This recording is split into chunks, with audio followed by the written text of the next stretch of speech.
Hey, what's up guys? Welcome back to Dead Malls, your one-stop shop for malls, retail, and everything in the details. And welcome back to day 2 of our Pittsburgh expedition, our finale to season 5 and one of our final malls. Today, as the morning hour thunderstorms passed over central Ohio, some new friends and I made our way to the bustling metropolis of Columbus to see a very iconic abandoned mall. One that had been on my radar for years, and one that I was just dying to see for myself. One that actually almost made me die myself.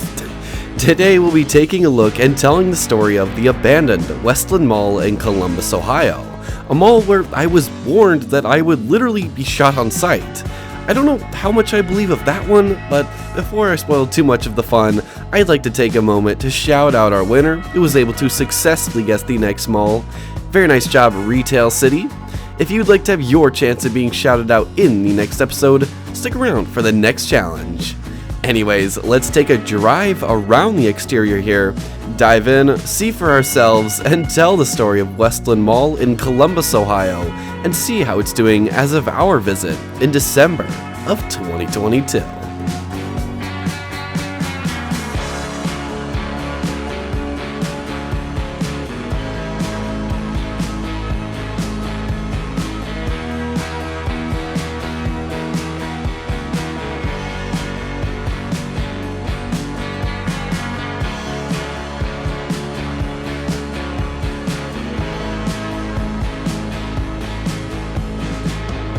Now, as we drive around the exterior here, you might notice a very prominent red X makes itself known many times, and we were able to deduce that that red X means that emergency services will not go into the mall if something were to happen, as the structure itself is literally unsafe and unfit for personnel. We were literally going into a no man's land, and I'll let you draw your own conclusion when we're inside. Was this one too dangerous, or are they being dramatic?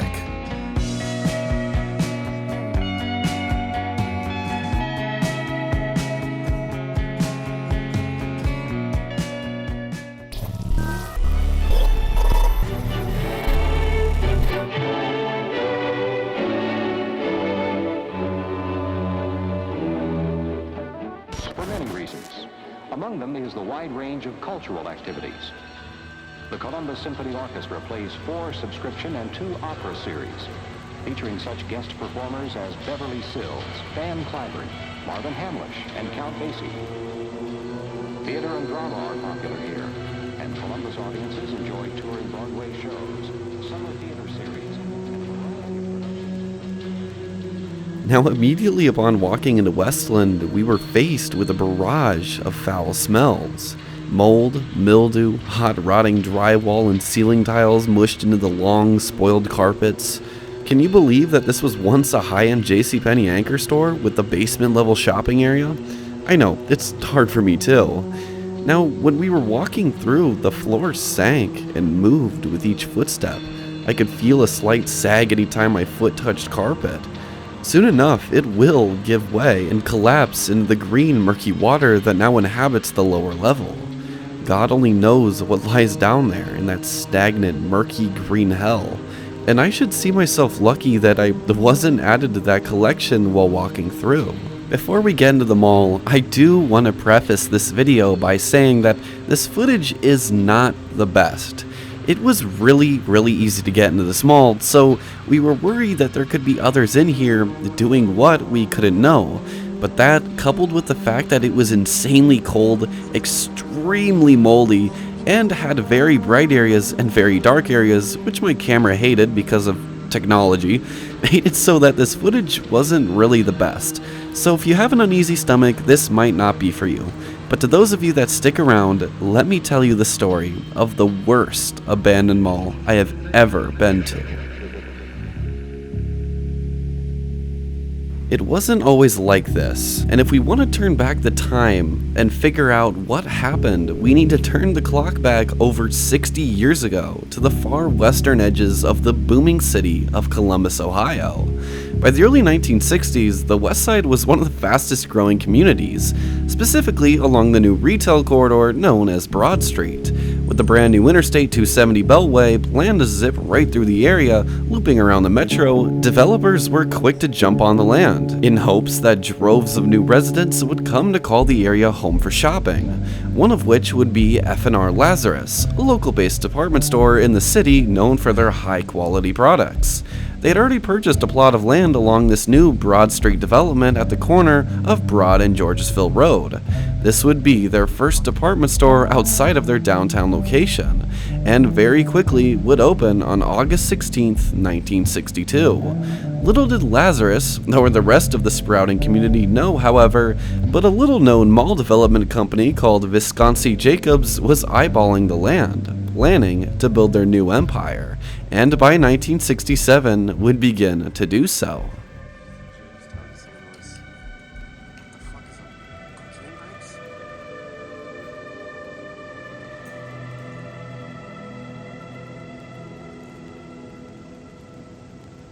Yeah, I know. I was thinking about that too.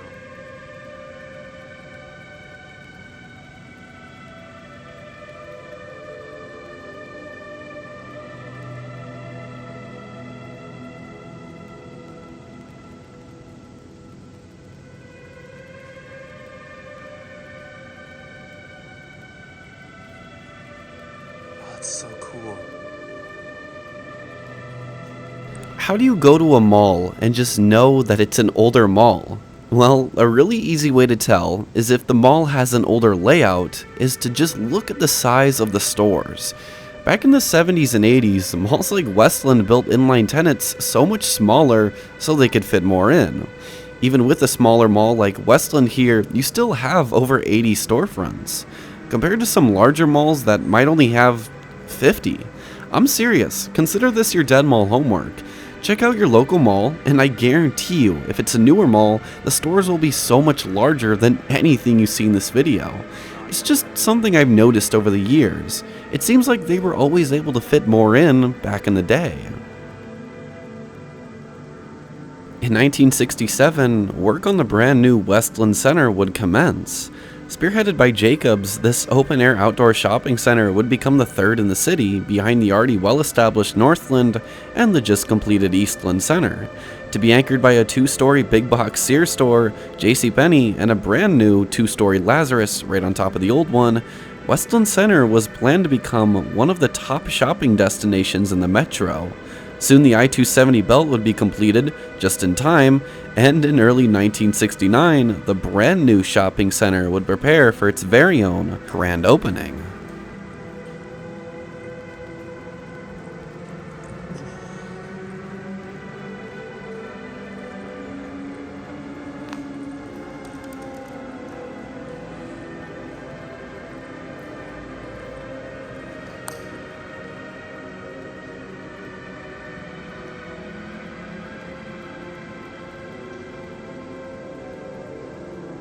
I'm gonna go silent here for just a few minutes, let you guys experience the mall for yourselves, and even see some before and afters of what it was like when it was still a beautiful place to shop, a beautiful paradise.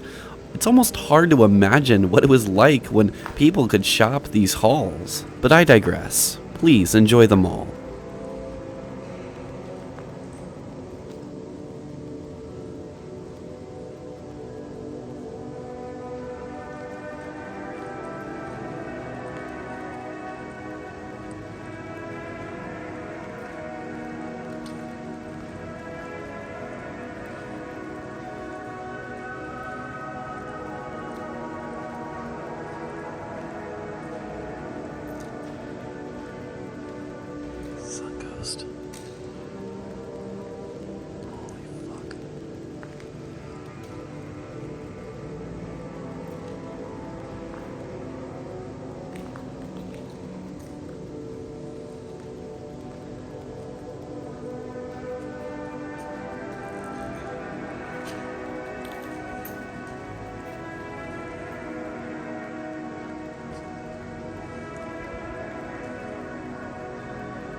On Wednesday, February 12, 1969, Westland Center would officially open to the public, featuring over 800,000 square feet of leasable retail space and 40 inline tenants.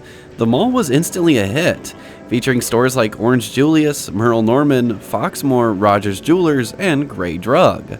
Amid its park-like environment, stores sat under canopies where shoppers could walk the aisles, adorned in their anchor courts by sculptures, benches, trees, and fountains. Residents of the city loved Westland, with its concourses usually filled with curious crowds eager to find what items awaited them.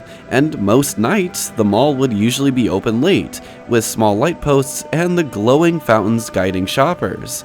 Just after opening, a brand new 2-screen Cinecom theaters would open just south of the mall, and both would thrive throughout the 70s, with the mall even becoming the home for the hit reality TV show America Goes Bananas from 1977 to 1980. Westland would also around this time be joined by its sister down south, Southland Mall, which was more of a glorified strip center. It wasn't until over a decade later, in 1982, that the next big things would happen at Westland. Changes that, similar to Golf Mill in the last episode, would see the mall turned into a more climatized environment.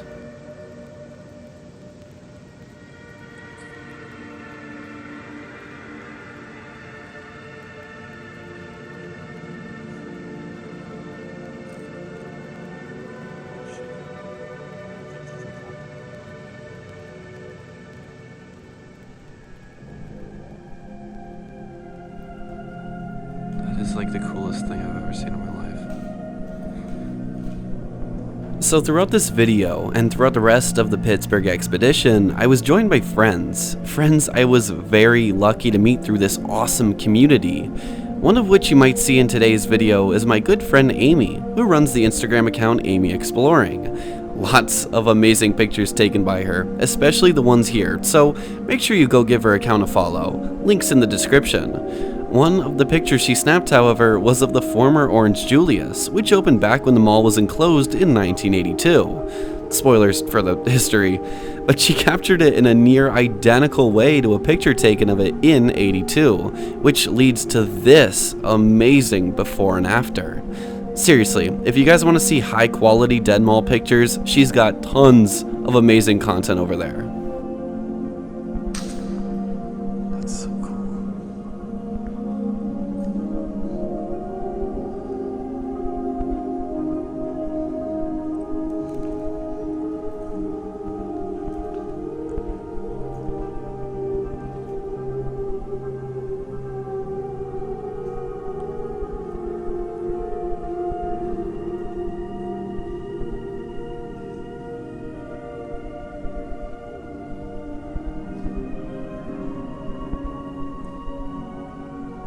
Never before did I think I would get to see a mall with its retro Finish Line logo still up, back when it was still called The Finish Line. But this old wing down here contained so many bizarre sights. The arcade, an abandoned eatery on the left, Orange Julius, and if you were paying attention earlier, a storefront in which the entire roof has fallen out and you can see broad daylight outside.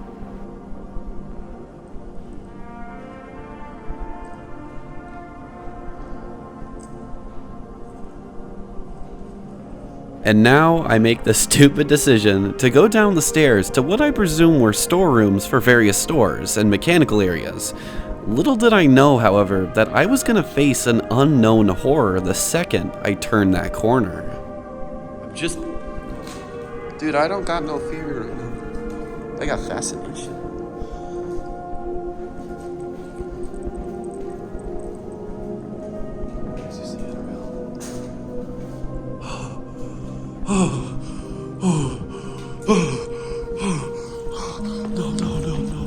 No, it's not megaphobia. I just remember what it's called.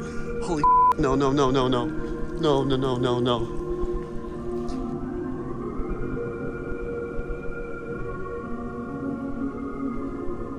Westland Mall, as it was now known, would officially reopen as an enclosed shopping center in 1982. Now in line with some of the most modern shopping malls around the country, residents were given the look you see today. Brown tile flooring, planters with trees, and massive wooden skylights. But that was just the beginning. Almost every storefront would be modernized with some of the best name brands moving in. Foot Locker, Glamour Shots, J Riggings, Hallmark, Hush Puppies, and Musicland to name just a few. Decked all in neon, of course. Lazarus would once again expand its already massive anchor store, and a brand new entry wing would be added in the shape of an L, adding to the already broken layout. In fun fashion, each wing of the mall retained its original directional name being displayed above the directories. Westland Mall would once again recapture that brand new mall magic, with people from all over central Ohio coming to see what it had in store. And throughout the rest of the 80s, Westland was given another chance at life and would fulfill it. However, as '88 came around, changes were once again about to unfold, this time in the wrong way.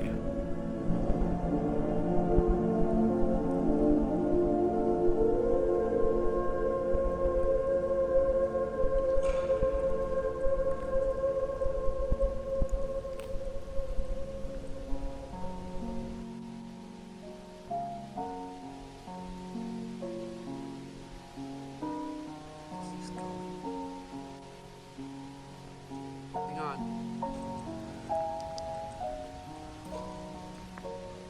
Jay. Riggings. What the fuck?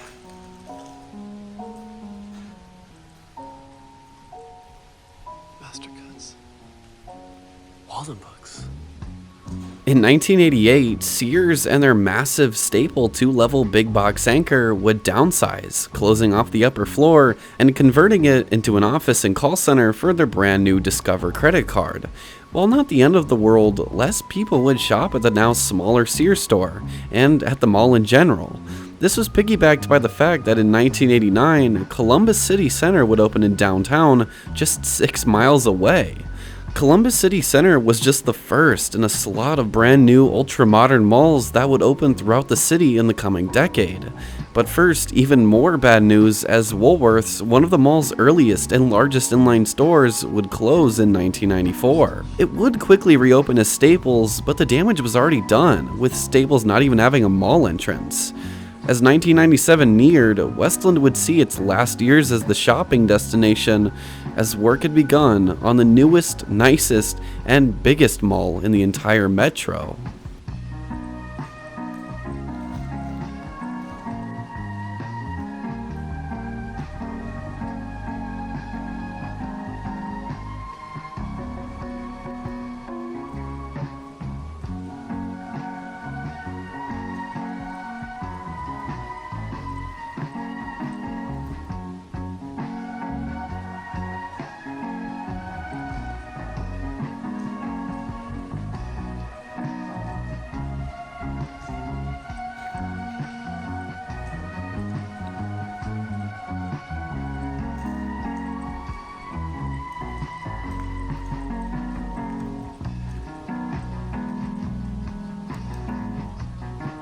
You know when in cartoons, how the character opens some sort of orifice and a bunch of nasty bugs and gross things come running out? I guarantee you that if you sit down on any couch, tree, planter, hybrid thingy, that's exactly what would happen here. Especially in the dead of an Ohioan winter, I can't even imagine how many creepy crawlies and other such pests call Westland their home.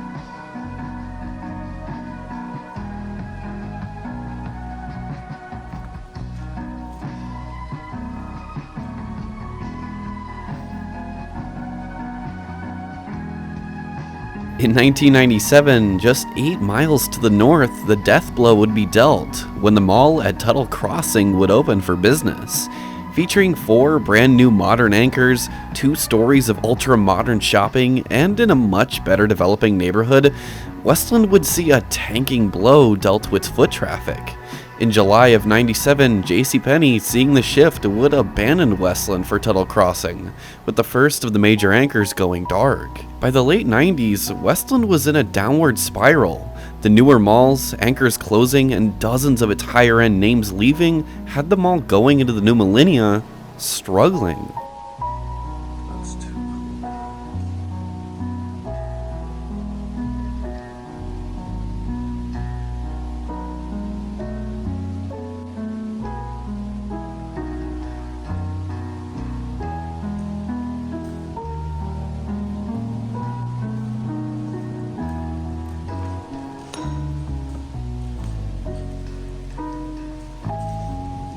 fucking rainforest in there.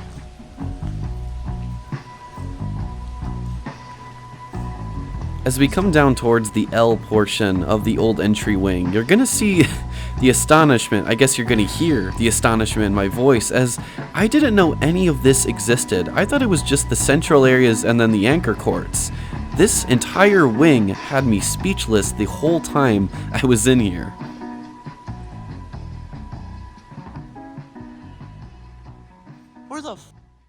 How far does this go?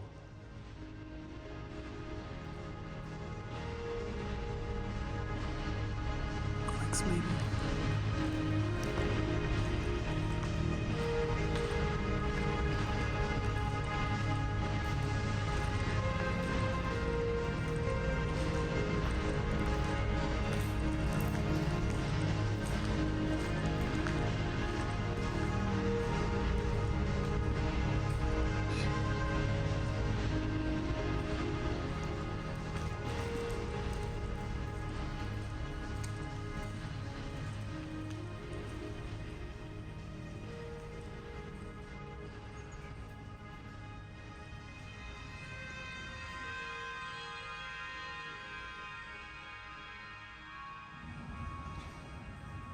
There's a sink running in there. In 2001, the quickly dying shopping mall would change hands after Jacobs consistently failed to make basic loan payments. Now in the hands of Cigna, it would be passed around a few more times, next to Toledo-based developer Kashani in 2003, who attempted to position Westland as a lower-end mall, with discount pop-up shops, bookstores, craft vendors, and even a karate school. This repositioning would not work though, as the hallways were often left completely empty, void of life, and forgotten. Lazarus would very shortly become Lazarus Macy's in 2003, and with the opening of the brand new Polaris fashion place in the northern suburbs, and the loss of its sister Northland in 2002, it was looking bleak for Westland. Lazarus would be rebranded to Macy's in March of 2005.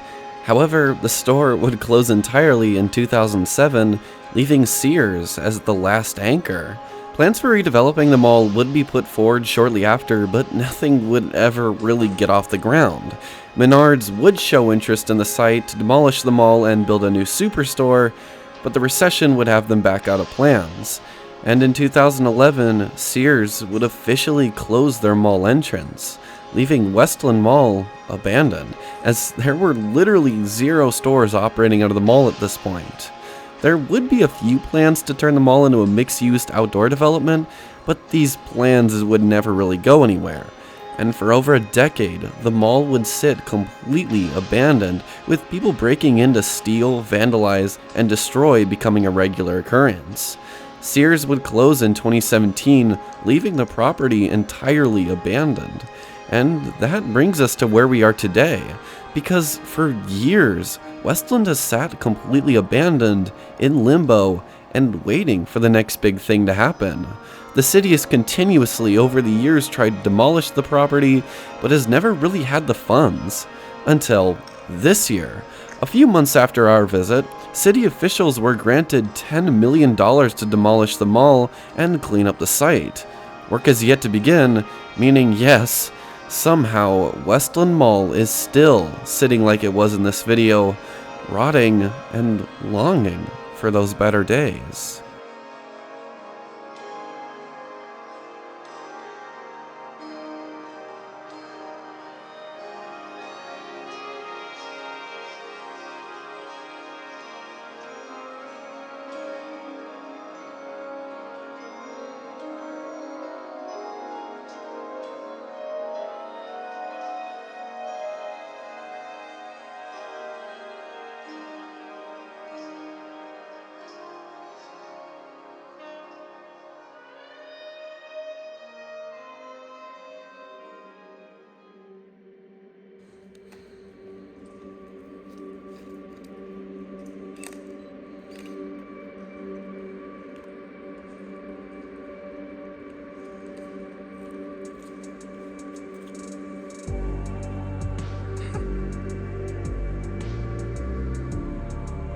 So what do you think the future holds for Westland Mall? How long until the mall itself is finally history? Let me know what you guys think down below. Guys, even though the footage captured here was excruciating to watch, I want to thank you all so much for watching tonight's episode. Westland was another one of those malls that I never thought I'd actually get to see for myself, but lo and behold, here we are.